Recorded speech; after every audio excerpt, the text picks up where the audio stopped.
Assalamualaikum warahmatullahi wabarakatuh. Hello everyone, my name is Aprilia Putri Handayani. Here I will explain about sociolinguistics, but specifically I will explain about 3 points. The first point is about monolingualism, the second point is about bilingualism, and the third point is about multilingualism. First, I will explain about sociolinguistics. Do you know what is sociolinguistics? Sociolinguistics is the descriptive study of the effect of any and all aspects of society, including cultural norms, expectations, and context, on the way language is used and society effect on language. Now, I will explain about monolingualism. What is monolingualism? Monolingualism is the condition of being able to speak only a single language, or in other words, only in one language.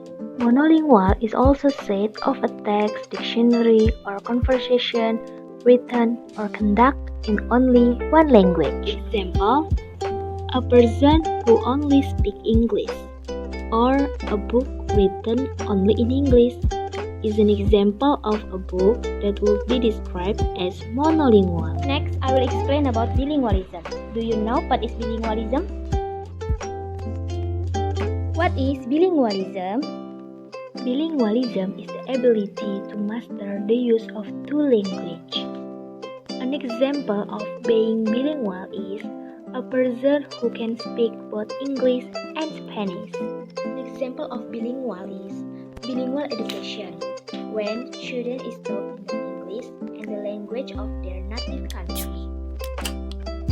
People in many parts of the country have mastered 2 or more indigenous language. Bilingualism often involves different degrees of competence in the language involved. A person may control one language better than another, or a person might have mastered a different language better for different purposes, using one language for speaking, for example, and another for writing. Even if someone is highly proficient in 2 languages, his so-called communicative competence or ability may not be as balanced. Linguists have distinguished various types of multilingual competence, which can roughly be put into 2 categories. There are 2 categories in bilingualism. The first is compound bilinguals and the second is coordinate bilinguals. Compound bilinguals. Words and phrase in different language are not the same concept. That means a shank and a dog are 2 words for the same concept for a French and English speaker of this type. These speakers are usually fluent in both languages. Other example of compound bilingual is a student who is taught an English equivalent for every French word. This student might eventually become a balanced bilingual, and his ordinary conversation might become indistinguishable from that of a native Frenchman. Yet, it would be asserted by some psycholinguistics that is compound bilingual, because of the way he originally learned French, would still be translating into English every time he heard French, and translating out of English every time he spoke French. We jump to coordinate bilingual. Words and phrase in the speaker's mind are all related to their own unique concept. That means a bilingual speaker of this type has different association for shank and for dog. In these individuals, one language, usually the first language, is more dominant than the other. The first language may be used to think through the second language. These speakers are known to use very different intonation and pronunciation features. Coordinate bilinguals, on the other hand, would be those people who learn 2 languages in separate contexts. Therefore, the grammar of their 2 languages will be completely independent. It is even though that coordinate bilinguals would have great difficulty in translating because of the separateness of their 2 languages. There are many ways to define someone who is bilingual. Generally, they need to be able to communicate fluently in more than one language. However, being able to say hello or goodbye in a second language does not mean they are bilingual. In bilingualism, there is receptive minimalism. Receptive bilingualism means that a person can understand but not speak a language.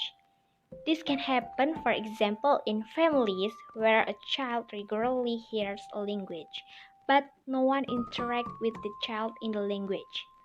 An example will be that each parent speaks his or her native language with the child, but a third language with each other. For someone to become fluent in a language, there needs to be interactive exposure to the language. Okay, we jump to multilingualism. What is multilingualism? Multilingualism is the ability of an individual speaker or a community of speakers to communicate effectively in 3 or more languages. Contrast with monolingualism, the ability to use only one language, or bilingualism, there is 2 languages. Multilingual is something or someone using many languages. An example of something multilingual is a meeting of the United Nations. An example of someone multilingual is someone who speaks English, French, and Japanese. It can be concluded that monolingualism is about one language, and then bilingualism is about 2 languages, and multilingualism is about 2 language or more language. Okay guys, that's all about my simple explanation about 3 points: monolingualism, bilingualism, and multilingualism. Thanks for watching.